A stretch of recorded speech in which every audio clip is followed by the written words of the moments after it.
Bismillah. This is Lakshmi Chalk, where we explore Nietzsche, Freud, Marx, and everything in between, and that too with a Lahori Karahi twist.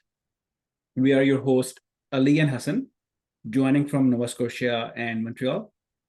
And here's a quote to start things off. It's by one of the leading neuroscientists of our time, called Karl Friston. And he says, consciousness, I'd contend, is nothing grander than inference about my future. So I'll repeat again. Consciousness, I'd contend, is nothing grander than inference about my future. So in today's podcast, we'll be discussing an article published by Aeon, and in which it's essentially in-depth essay written by Karl Friston on the nature of consciousness. And just to summarize from the outset, it basically states that brain is an inference engine which actively constructs explanations about the world, and this can be described as self-evidencing. And anything that exists essentially is seeking evidence for its existence.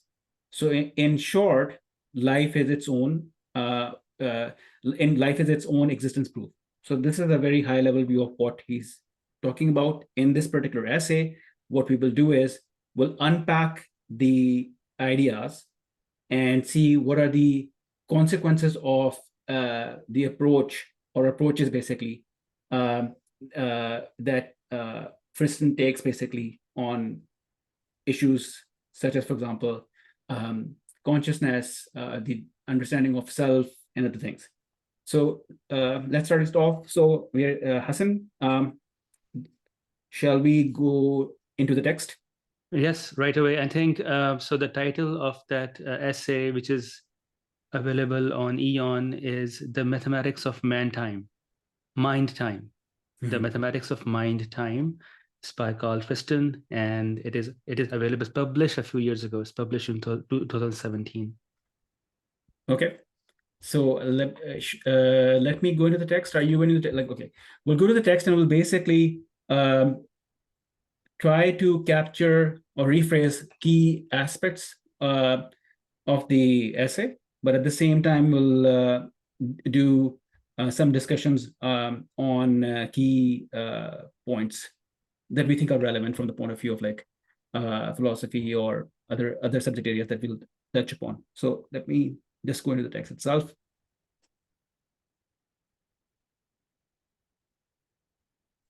Okay. Okay.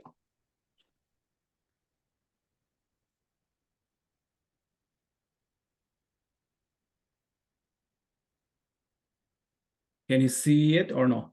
No, we see the New York Times. So yes. Oh, that's right. Okay. No. So there's a sub blurb to the text itself. Blurb says the special trick of consciousness is being able to project action and time into a range of possible futures.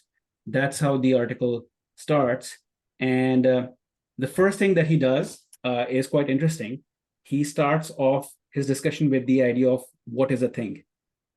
And I think maybe Hassan, you can talk about the notion of thing when it comes to philosophy, and in particular Western philosophy itself.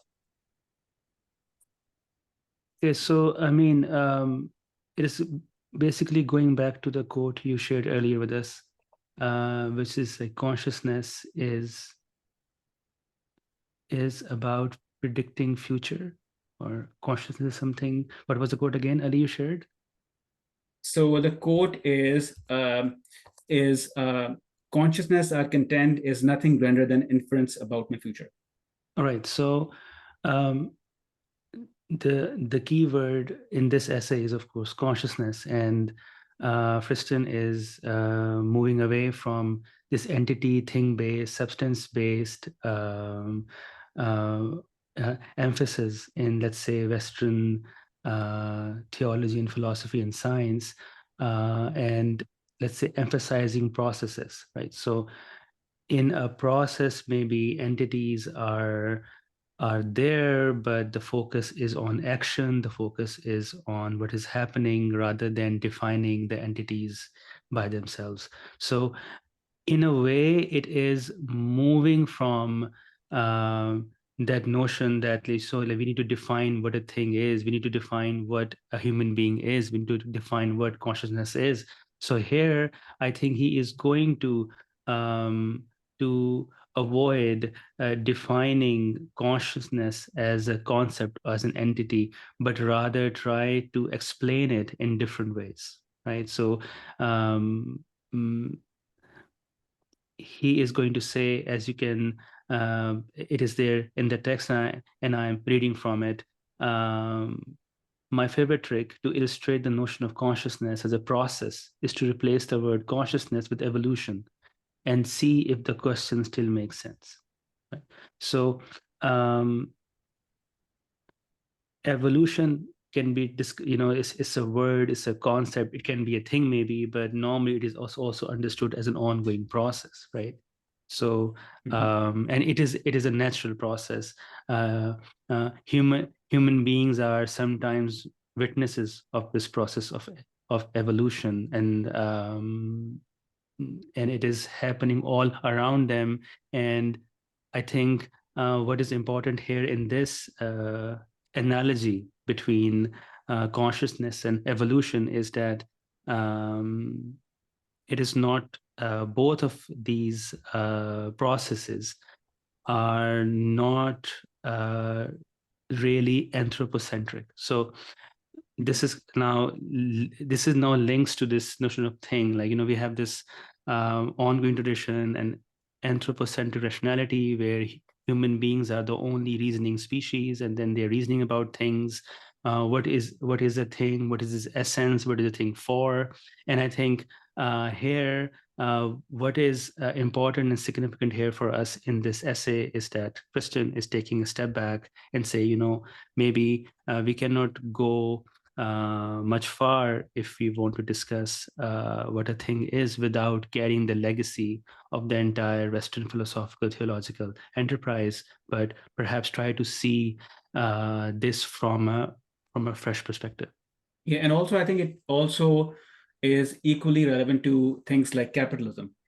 Whenever we see capitalism as a thing or a concept, basically, which is in some way static, we kind of miss the point, because it's a process itself, and we associate a lot of attributes to the system, as if, for example, they're conceptual. But I think it makes sense that we need to understand things around us in terms of experience. So I think that's the key part that he does, and I think it's a bigger move, because I think the moment you say that I'm going to look at something not from the point of view of how we're going to define something, I think initially he says that you would be compelled to actually define something. Instead, he says, okay, let's look at the processes, basically, and how we can understand them. Now, the question is how you define a process. I mean, again, it's tautological in some sense. It will be an interesting move that he will do in his in this particular essay. So I think that's one. And the other part is he also mentions that it's when we have to talk about things, we have to talk about things in relationship to everything else. So before we go delve deeper into what he's saying, what is interesting is that he will go and he will create a separation between what we are talking about and everything else. So that's what he does, basically. That's part one. The other part is, I think, which he doesn't elaborate that much in the essay itself, is basically he's going to look at it from what he calls, for example, like he brings into the notion the idea of a Markov blanket. So without going into the jargon, what Markov blanket is, it's basically it's a statistical in statistical terms, it's a distinction or a boundary that separates one thing from the other, basically. And that allows us to, for example, separate organism, culture, life, cell, brain into things that are internal to the boundary, that are owned by the system, and things that are outside the boundary, that are external to the system. So that's how he'll define the boundaries. And again, that plays an important role in when he basically makes the move of what a thing is, basically. So Ali, why do you think that he needs to come up with this mathematical or statistical notion of a Markov blanket? Why he cannot, let's say a body is a boundary, or like what is behind that? Like I think he is taking each of us and a collection of us as a system and as a complex system, right? And that's why he needs something like a Markov blanket instead of a body. I think he insists on looking at the world, uh, particularly from a dynamic point of view, as a complex system. And so, for example, in the text itself, he gives example of, okay, there are systems which you can predict, such as, for example, if a shot was fired into the air, it comes back. Basically, you can calculate using the initial values, you can determine, okay, how far it will go, what will be its terminal velocity, and so on and so forth. So that's your classical Newtonian physics. But what he's saying is there are largely, for example, in the way we in the world we live in, there are essentially systems which are not predictable. For example, weather systems. So you can't basically linearly predict them, right? So they evolve like complex systems, and that's what he's going to drive at eventually. So I think he's moving away from the idea of looking at things from more like subject-object distinction. I think that's the traditional way we have learned about things in schools, and in very basic epistemological terms, that okay, there's a subject and there's an object, and you see an object as something, for example, fixed, basically. I think that also is in a way moving away from, in some ways, static, frigid ways of looking at things. I think that's a very important move that he does from the point of view of understanding the world. So this is I think this is important, that okay, so from my understanding, English is a more structured language, and it has more of a notion of, I cannot say a first person pronoun other than I am doing this, and I am doing so. In English, let's say, in contrast with other languages, say Arabic or Persian, the pronouns or the subject object distinction is refined, and is hard to avoid. So I think Friston, coming from this English speaking context, is taking a step forward, breaking, let's say, because the language itself, English language itself, is perhaps a bit more strict with subject object distinctions. So in a way, language plays into how we perceive the world. And the second thing is that the tradition, scientific, philosophical, and legal tradition coming, let's say, from Newton onwards, is also thinking of, like, imagine two masses, like mass 1 and mass 2, interacting with each other. In real life, there are no only two masses interacting with each other, but you sort of imagine a linear system to sort of come up with more precise equations, right? So in both ways, focusing on a process, stepping away from linear system, stepping away from entities. Let's say, of course, he's not saying subject object here, but we can interpret this way, that entities means subject object distinction, I and you and I and it distinctions, and try to sort of conceive things more in a more of a process, more in a more dynamic context. So of course, he's going to make a distinction between, let's say, linear system and complex system. So, Right. so a complex system in which that the initial conditions are not sufficient to predict its future. Right. And I think one thing to note is that he will not go into subtle distinctions between, say, for example, self awareness, consciousness, soul, agents. These are all ways of looking at things which possess some kind of consciousness, essentially. So he doesn't go into it. And again, there are multiple genealogies of philosophy, which are part of each of those traditions. So what he's doing is he's working on the problem of understanding consciousness. And when he's saying consciousness is inference, he will take concepts from here and there. So for example, a lot of the jargon that is part of his the essay comes from physics, for example, but they may have, for example, he may have a different meaning altogether for a particular concept. So that's something to keep in mind. As if, for example, when he'll talk about beliefs, that's going to be it's going to be a different kind of belief, basically, as part of the internal state. So that's something we have to keep in mind when going through his through the text itself. And I think the key aspect, right from the outset, he says that his idea of consciousness resonates with that of Daniel Dennett. And it's interesting that he actually quotes an entire passage on that. And he says, for example, that Dennett is looking for how mindless causes, for example, A leads to B, can give rise to species which have mindful reasons. So what he's trying to say here is that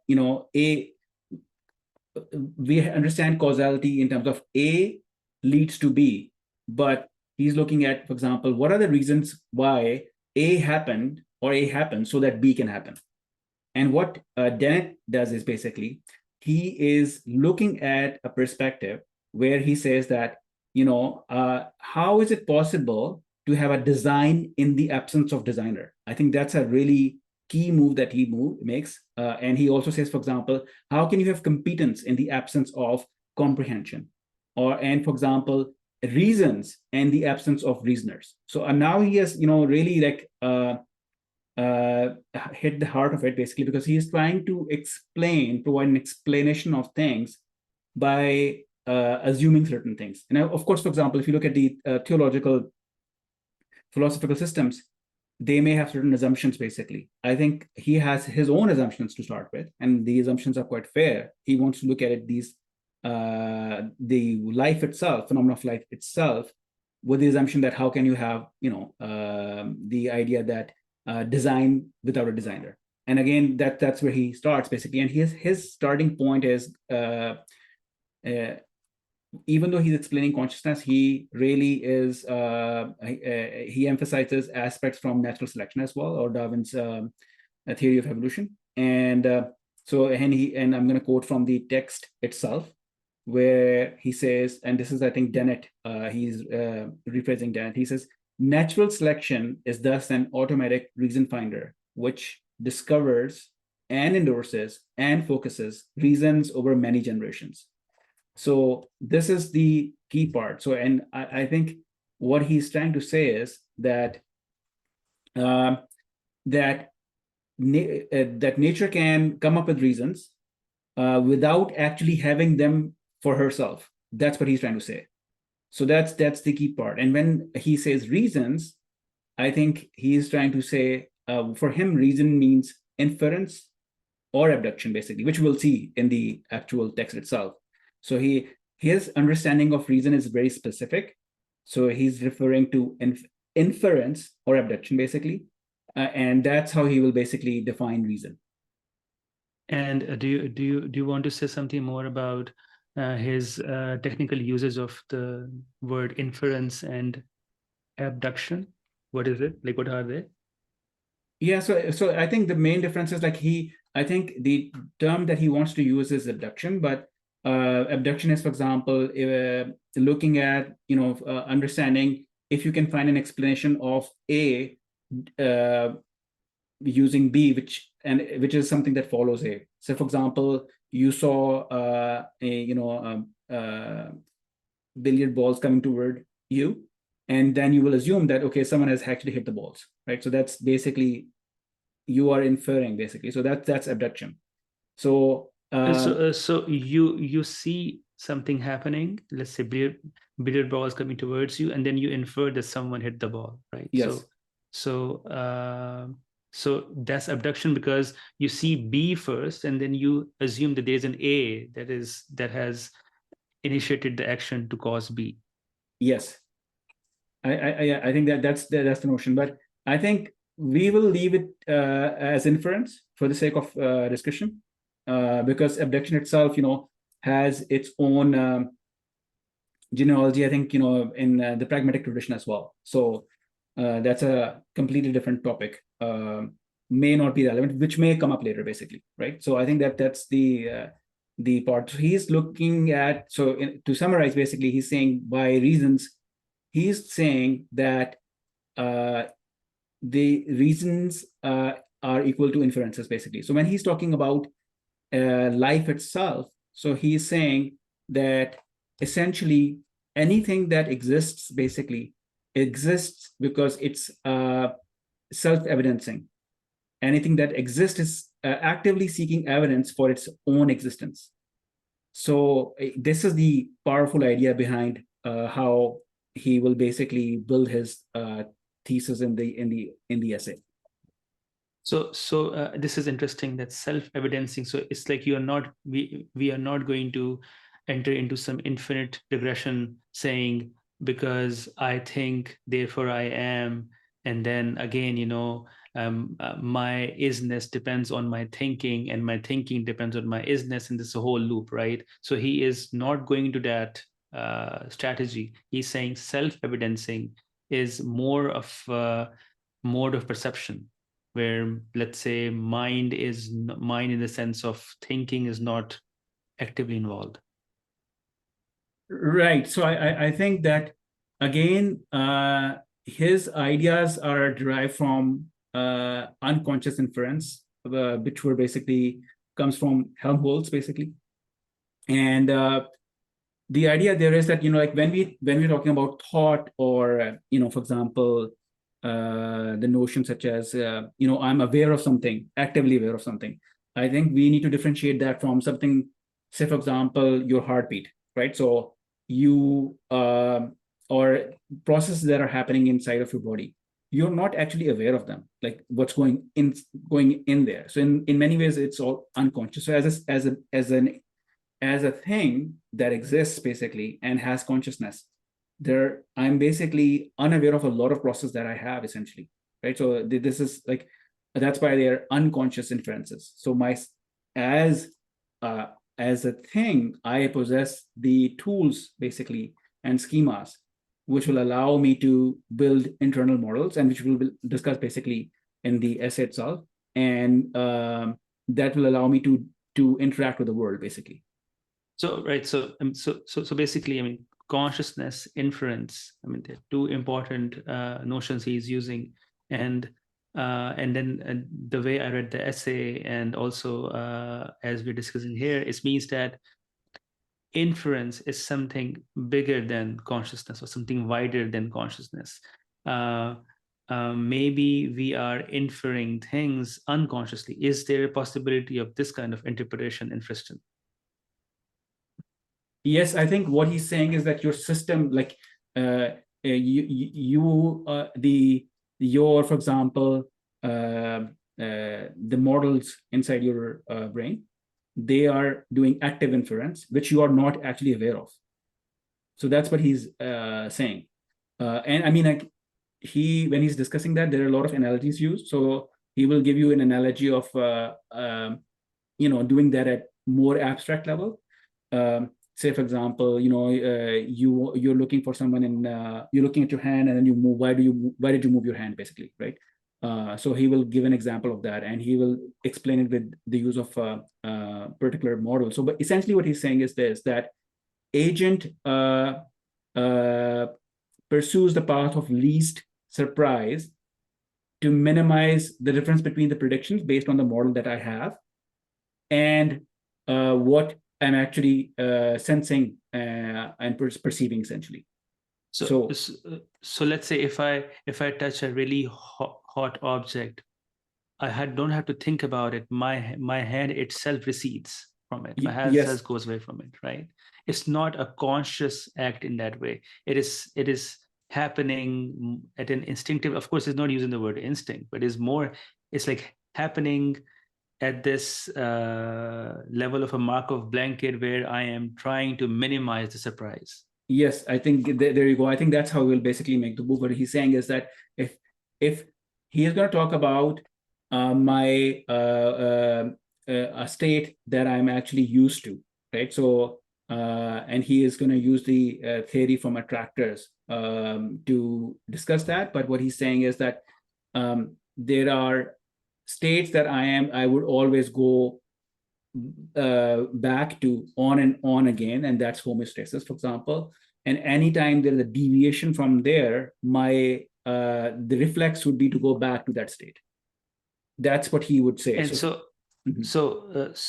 these states are cyclical, like you go back to a certain state, or you try to because to minimize surprise, you always want to go back to a certain state which we all somehow, or consciously or unconsciously or subconsciously know. I think he actually talks about, he compares he discusses this idea from the point of view of like entropy, and he's saying that generally we know that entropy tends to increase. That's the linearity of time, right? He's saying that organisms, cells basically, or species, they tend to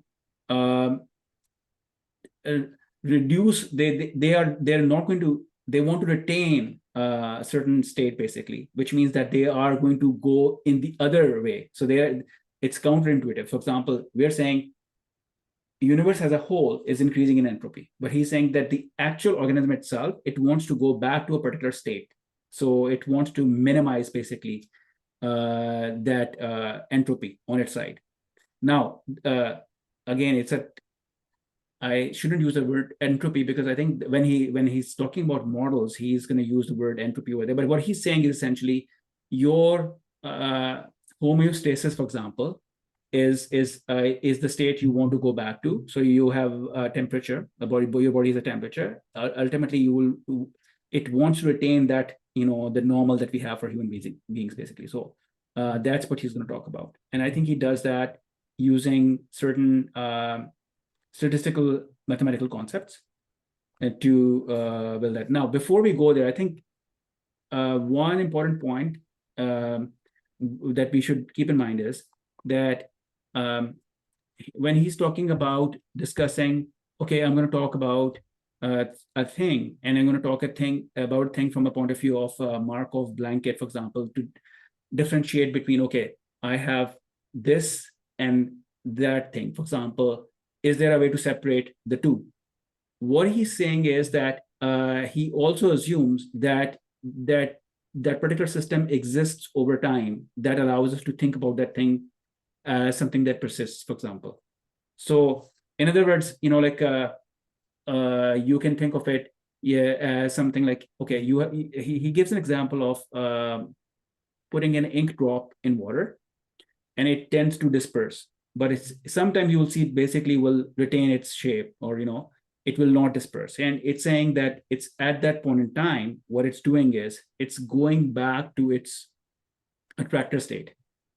And that's a really good example that he uses. So it's actually going back to the point which is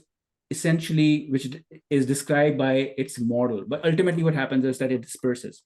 But for that duration of time, it retains that model. I think that's a really elegant example of understanding how he wants to look at things. So he's going to look at things from that they're complex systems, and he's going to look at things that, okay, do they persist over time? And third is, for example, can we define boundaries, Markov boundaries, to separate one thing from the other, basically, so that you can have, you can separate a boundary as to this is a thing and this is something that external to that thing. Right. So basically, I think so now it's a bit more clear to me that, of course, he wants to avoid an emphasis on things. He wants to emphasize processes. So he needs more of a mathematical statistical model or a function like a Markov blanket to introduce separation between A and B, right? Without saying object A and object B, but rather saying a complex system. Mhm. And a complex system with an emphasis on what's happening in that system and what's happening within and at the boundary of that system, right? Right. And I think the key term here, again, is a technical term, which the listeners can look into later. It's called a non-equilibrium stable state. So what that means is it refers to situations in which systems state remains stable, even though it's not at lowest energy or equilibrium point. So essentially, that's why it says non-equilibrium stable state. And he's going to look at a lot of, like, for organisms are like that. So they are always in that particular state. So that's the key thing that's required from Friston's perspective. So up until now, whatever we have discussed is not limited to human beings, but it is extended to any phenomena. Yes, right? and I think that's a very interesting move, because I think he is not going to differentiate between a cell and say, for example, a human being. Well, he's going to differentiate that there is levels of complexity, yes, but essentially he's saying that he's coming up with a deflationary model of explaining these the consciousness and life itself, which means that he's going to come up with minimum set of assumptions that explain the most part.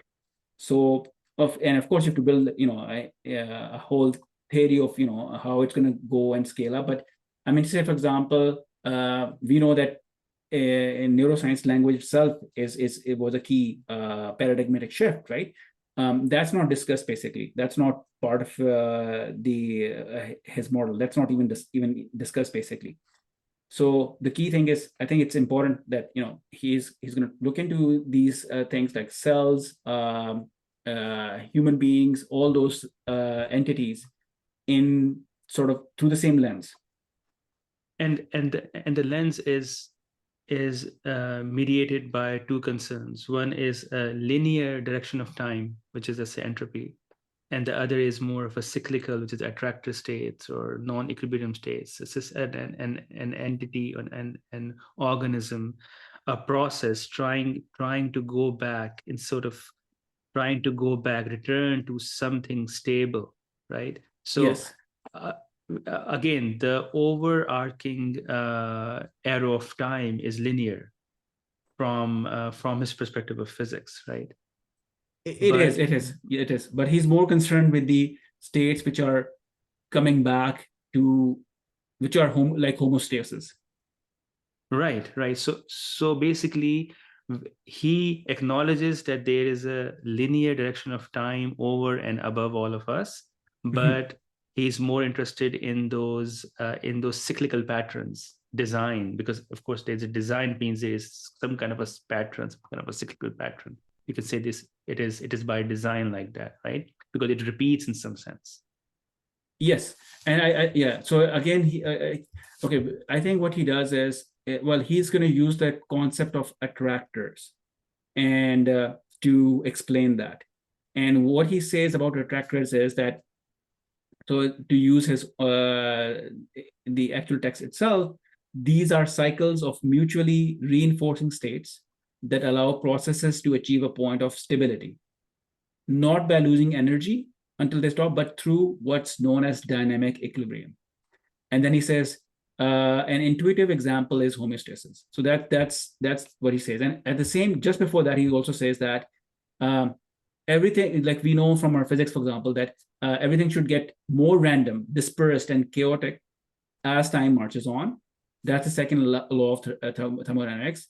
But this kind of is counterintuitive, that complex systems, they tend to possess attractors going back to these states, basically. So in other words, they want to reduce the complexity in some ways, basically, right? So that's that's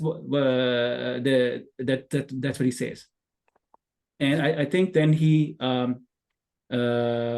moves further. Say, for example, that he mentions Douglas Hofstadter from Gödel-Escherbach, and he says who sees agents or selves basically as loops, right? That's what he sees them as.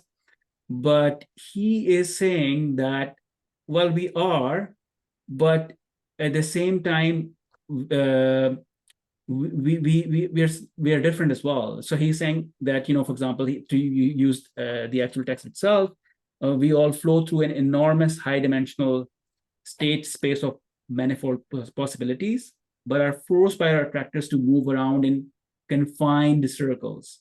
So and he gives a really beautiful analogy there. He says we are like an autumn leaf tracing out a never-ending trajectory in the turbulent eddies of a stream, thinking our little track is the whole world. I really like that, the way he explained that.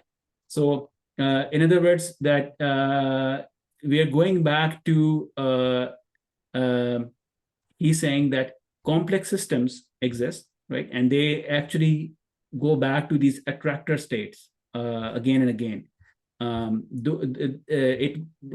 They want to move whenever, for example, they're forced with, for example, changes. Their goal is to go back to that state to maintain homeostasis. In just to use that analogy.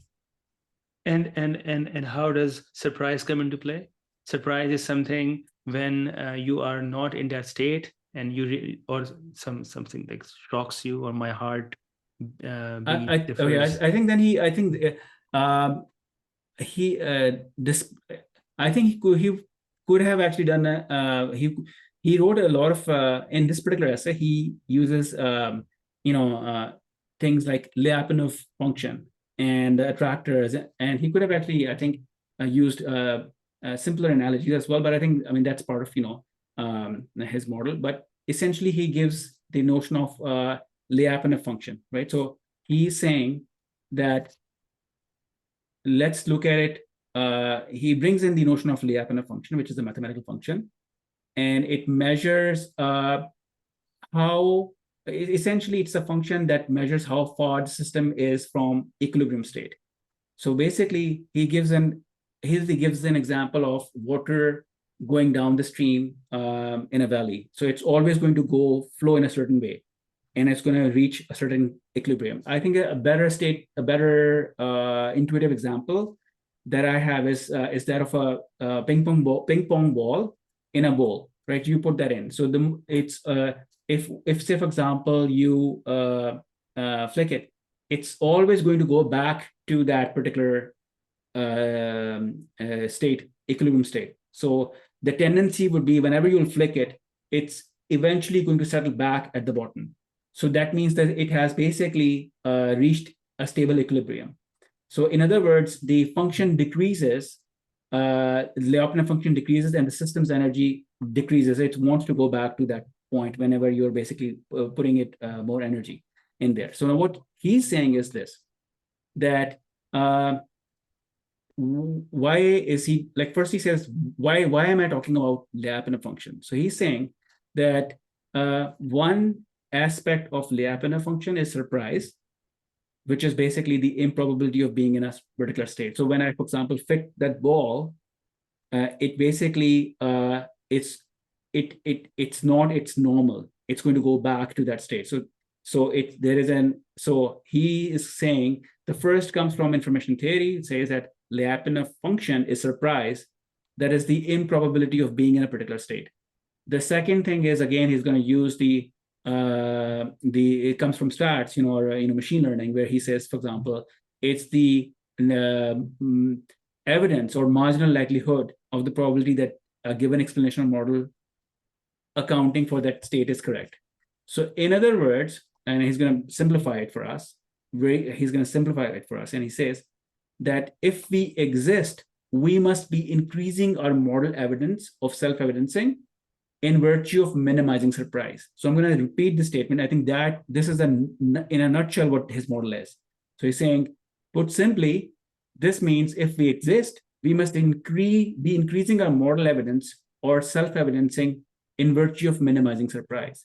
So consider it this way, that you have internal models which basically are going to have to match up with how things are outside.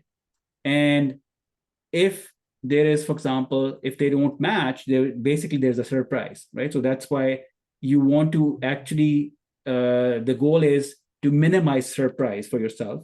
So how would you minimize surprise? You can only minimize surprise by essentially increasing the thickness of the model that you have inside. So for example, bungee jumping. So now that you are seeking new experiences, when you are doing all these new experiences, again, when we are talking about brain, a lot of the things that it experiences are at unconscious level, but I'm just giving you an analogy that if I'm doing bungee jumping or going out of my comfort zone, what I'm doing is I'm essentially increasing my model evidence so that from a future perspective, I can minimize surprise for myself. That's what we're doing.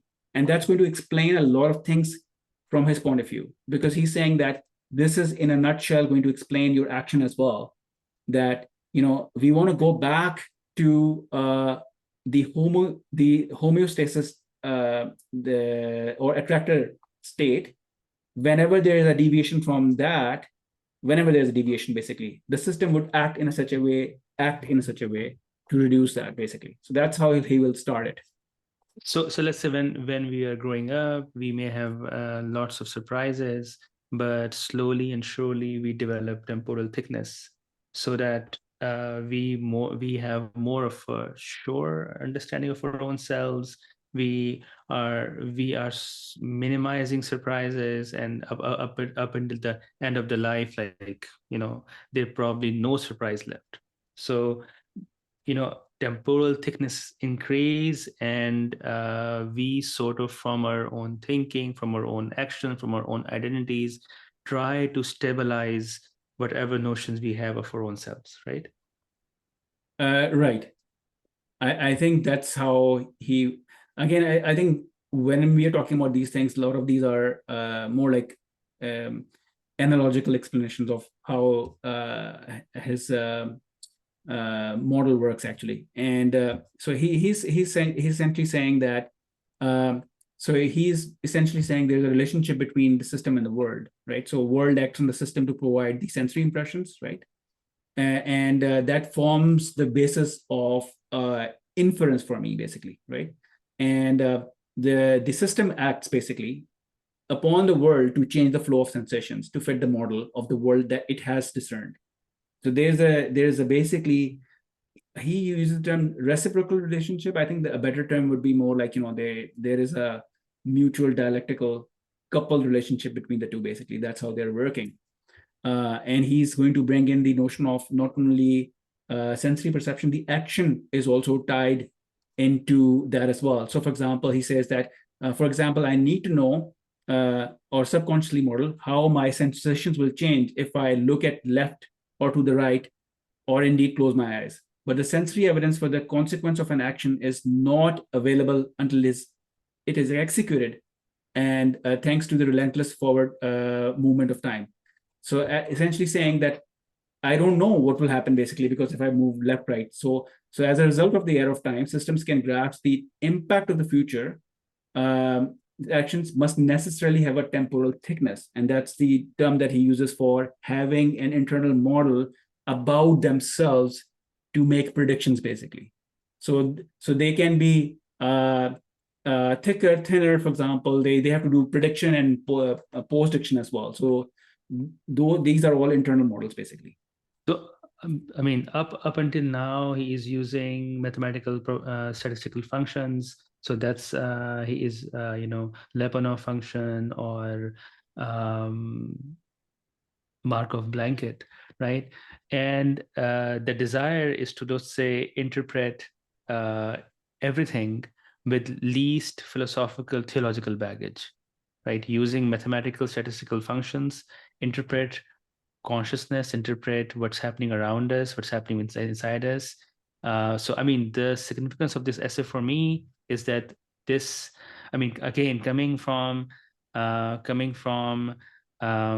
English-speaking context, which is, from Enlightenment onwards, been very strong on anthropocentric rationality, reason, Newtonian mechanics, law, and everything. And here he is sort of trying to sort of erode those fixed, stable notion of entities and things.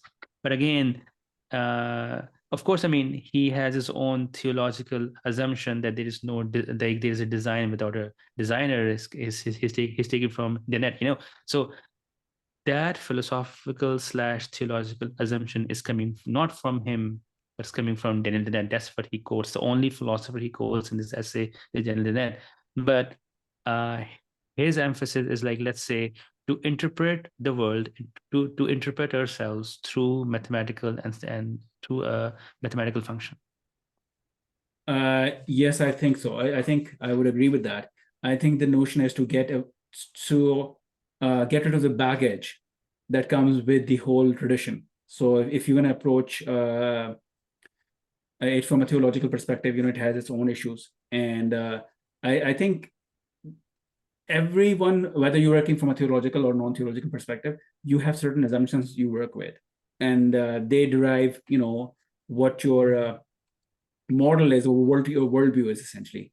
So I think it's a brave move to look at it through this perspective, and it gives you insights which were hitherto not possible. So, for example, if I'm going to look at things around me, life as such, basically in terms of Markov blankets, as okay, I can then what's important for me is I'm going to look at things from the point of view of really defining, but really trying to comprehend how life is just generally around you, actually, right? So, and again, we may call, for example, this whole species, for example, a human being, because it has a certain ecological niche. It works in a certain hypothesis for itself, self-evidence.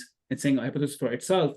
We may have probably, if you look at it more at a more collective level, or more or at different levels of abstraction, you may have entities which may have their own self-evidencing schemas, basically, for looking at things. So I think that's the I think the power of his way of looking things, basically. Amazing. So I think let's hear that ability to explain all this phenomena, including ourselves, including the world, including so many things and processes through mathematical functions and some scientific assumptions, right?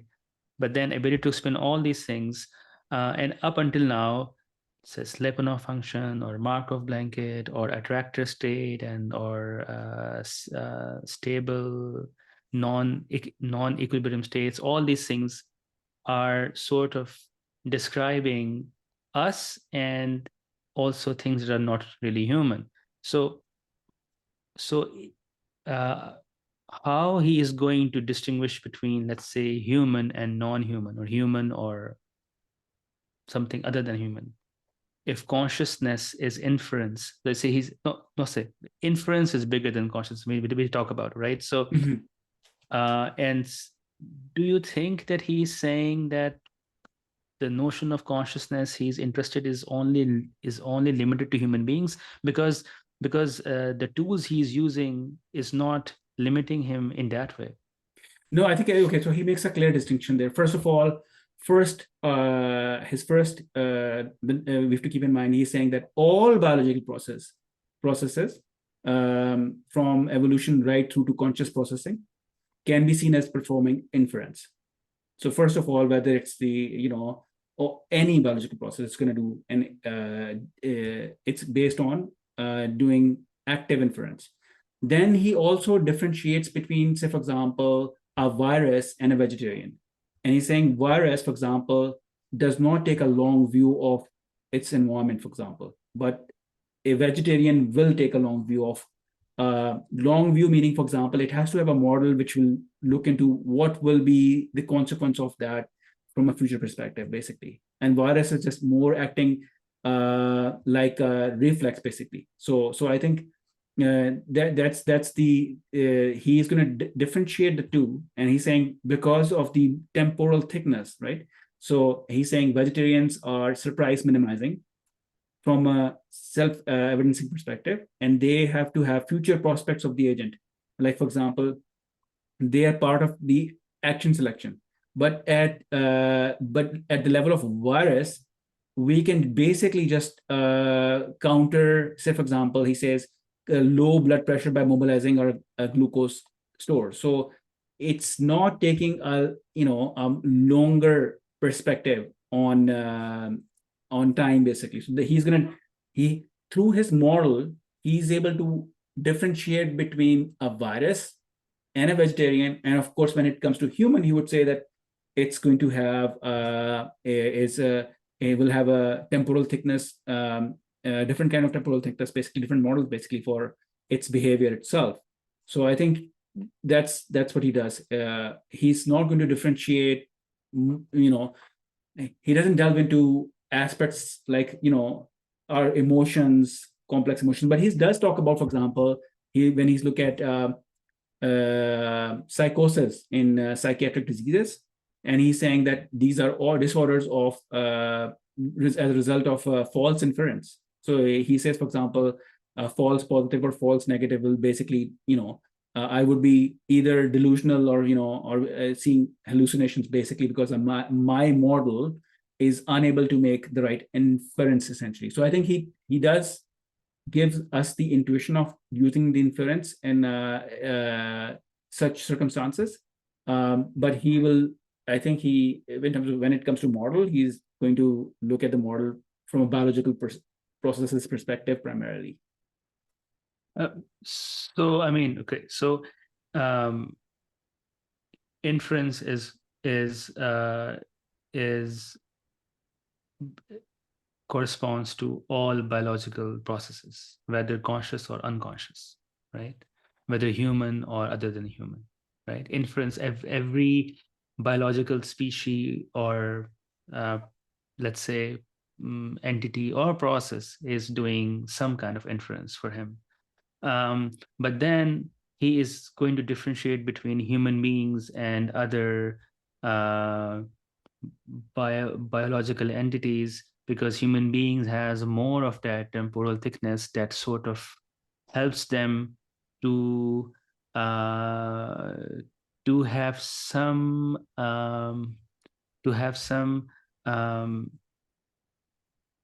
so I think sight into the future, like yeah, it does. But I think to say that humans have so temporal thickness is interesting.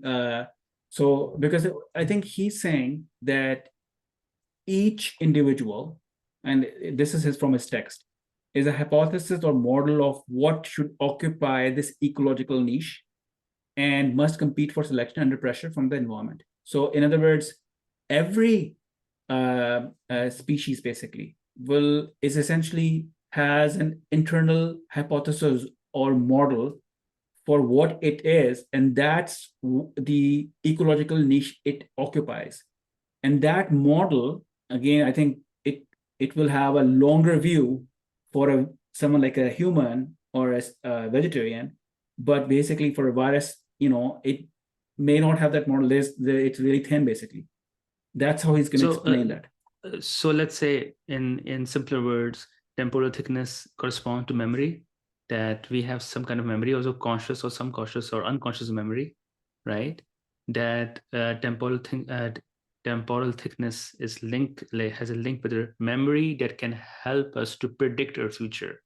Because without memory, let's say, it would be difficult to argue for more of a temporal thickness for like human beings. So he is sort of implicitly counting upon this capability of us able to keep track or to Yeah, I think, but yeah, that's true. But I think he is going to talk about deep temporal structures, basically, which will allow you to infer the consequences of the action for an agent. But we know that memory is not very well understood in neuroscience, and I know that I think there's if I recall correctly, Eric Kendall, he's one of the leading neuroscientists as well. He says he was asked how much time would it take for us to understand human memory, and he says it may be a century. I think I can't recall the exact quote, but that's how. I mean, we don't know how memory works basically, but in his discussions, basically, I haven't seen the term memory being used. So he's going to talk about really models, and when it comes to models, for example, from his perspective, it is like he's going to talk about Bayesian model evidence. So he's saying that you want that agent, they want to maximize model evidence or marginal likelihood uh, to ensure that I can minimize the ultimate surprise. So when he's saying I'm going to maximize the model evidence, I don't know what it relates to basically. So there is an internal model to an agent. So it could be, for example, a whole, for example, combination of some belief basically that is internal to myself basically. I don't know whether it's stored as a memory or how it works, but it's a model that resides in the brain basically, which allows us to make predictions. So and of course, in this way, I mean, he gives this example that maybe a bacteria or a virus is making a decision without a long shot, just here and now, right? Yes, here and now. There you go. Yes. But a human being is able to perhaps more interested in predicting future states, right? So yes, future possibilities. So in this way, I think, I mean, of course, we know that there is this constant emphasis on, let's say, the notion of the good, or the notion of like utility, that maybe something is painful for me right now, but it is going to be beneficial in the future, right? So Friston's hypothesis or approach here in this essay is going to align with this, that human beings tend to take a longer view of things, tend to take more of a, not again, he is not going to say teleological view, but his approach is not contrary to that. Of course, he's sort of de-emphasized here and now, by introducing the notion of temporal thickness. So in other words, you're saying that that human beings as agents will take a longer view of on things, basically consequences of the actions basically. So how come it's not so definitely he's going to talk about teleology, because he's saying every organism, every agent is basically has a teleological niche. So it has its own purpose, right? So it's going to stick to that. That's part one. The other part is that they will, depending on the, for example, temporal thickness, they will take a longer or shorter view of things. Those are two things. So you're saying how the traditional idea is in the Western philosophy is that human beings, they tend to take an approach towards utility. Yeah, so they are not. I mean, this is of course going back up until Plato. Say again, like his critique against the poets and against language is that now those who are seeking pleasures of sight and sound are not really looking for a longer view of life. If they are going to focus on good, they are going to take a longer, not solely on pleasure, but taking instead of like immediate sensory pleasure, have more of this understanding or more of this emphasis towards the good, which may be, let's say, I am working hard right now so I can reap the benefit tomorrow. Okay, or I am doing this boring job, it pays me, so then I could do something else with it maybe next year, right? So having a longer view of things. So in this way, what I'm saying is that Friston's approach and aligns this, of course, he's an English-speaking subject, approach aligns with this this emphasis on not here and now, but let's say tomorrow or year after tomorrow, or But later. I would argue that he is saying that, for me, I would argue that Friston would say that that I don't differentiate between the agents or organisms. So as a virus, it's taking a shorter view because that's its ecological niche. That's what its purpose is. You have a different temporal thickness. You will take a longer one. That's basically your ecological niche. That's how he will say ascribe value. So different species occupying different ecological niches. And that's that's where the whole purpose of existence comes in, basically. So they are self-evidencing all the time. So he's not going to ascribe value to one over the other. So I think in some ways it's right. But I think keeping in mind that I think both of us are not neuroscientists, basically, and we're not psychologists as well. I think it'll be it'll be interesting to bring a neuroscientist and also, or a psychiatrist, basically, in our discussions, basically, on this. Great. Yes. And yes, I mean, so to be like precise on this, is this notion of temporal thickness is linked with predicting the future. More the temporal thickness is, the more you are going to predict the future. Yes. Right. So and it is not limited to a human being. It could be anyone, any process, anything that have a thicker temporal thickness is going to have a long short view. Absolutely. I think and so, I mean, this essay opening up itself in many ways, right? I mean, I am surprised that a neuroscientist can write that beautifully and simply, and it is like accessible to me without so much jargon, right? And also having concerns which have been up until now are more in the domain of theological, philosophical domains, right? So, and again, not going to jargon or not going to some abstract concepts. I think what strikes me is that Friston is trying to avoid jargon, trying to avoid too much conceptualization, and having his view of things on experience of experiencing a process, right? And then, of course, using mathematical functions to see, to sort of support his view of what consciousness is.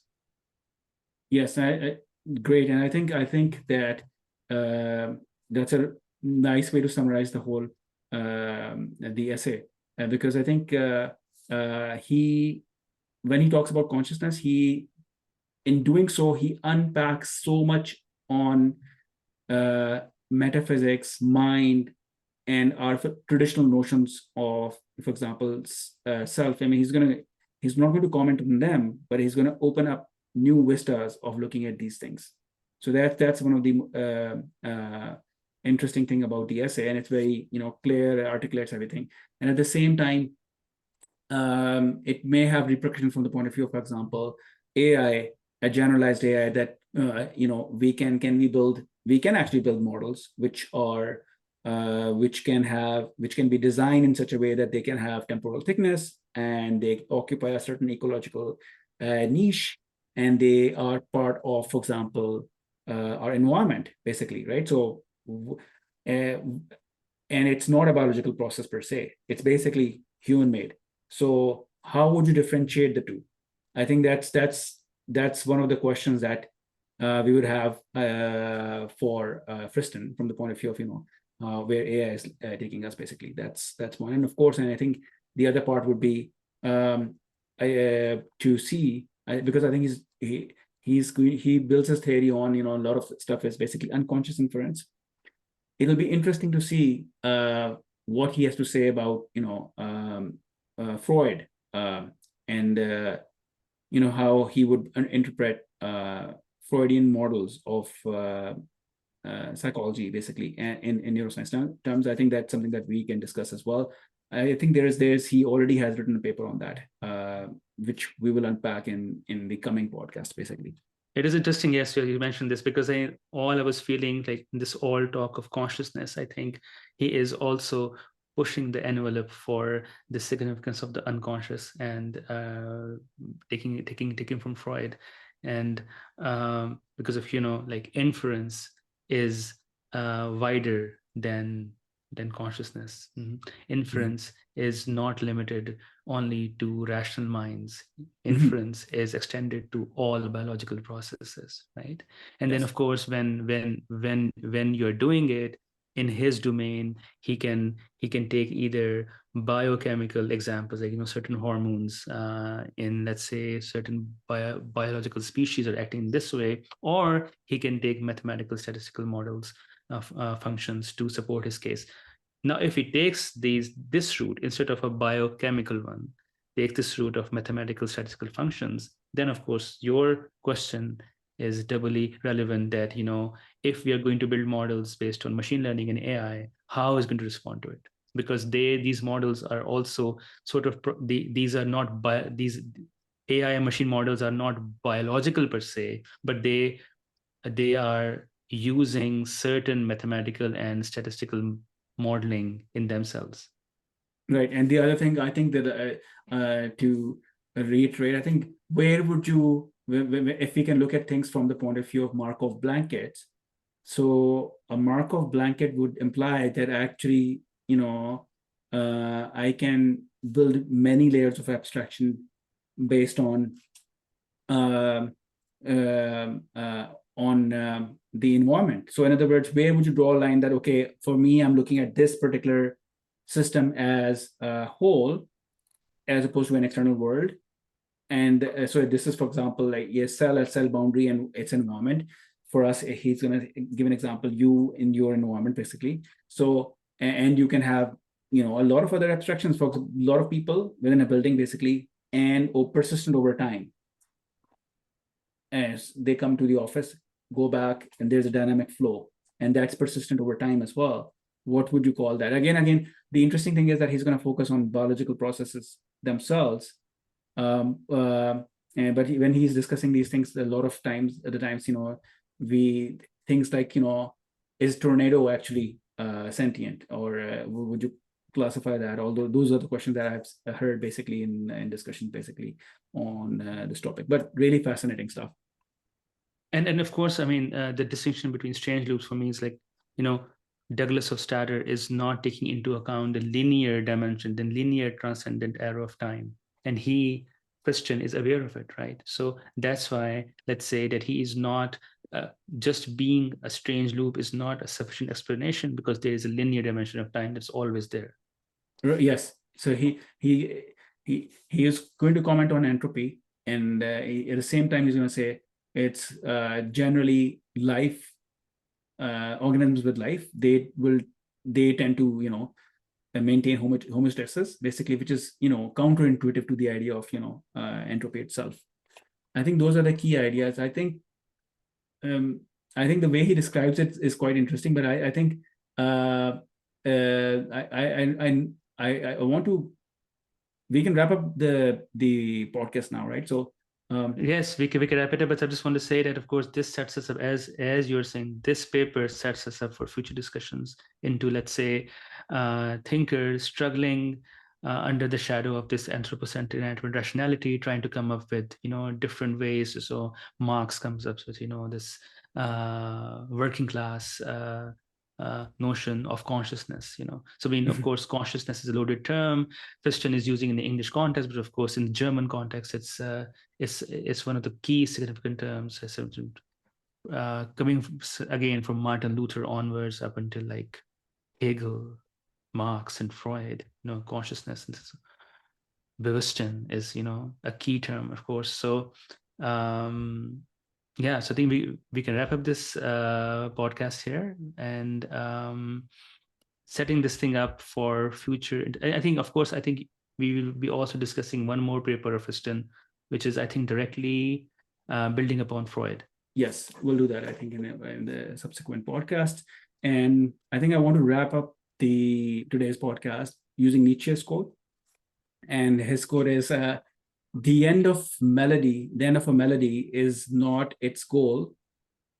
And yet, if a melody has not reached its end, it has not reached its goal. So there you go. There was Lucky Talk Quest episode. See you. We'll have the next podcast soon. Thank you for listening. Thank you for listening.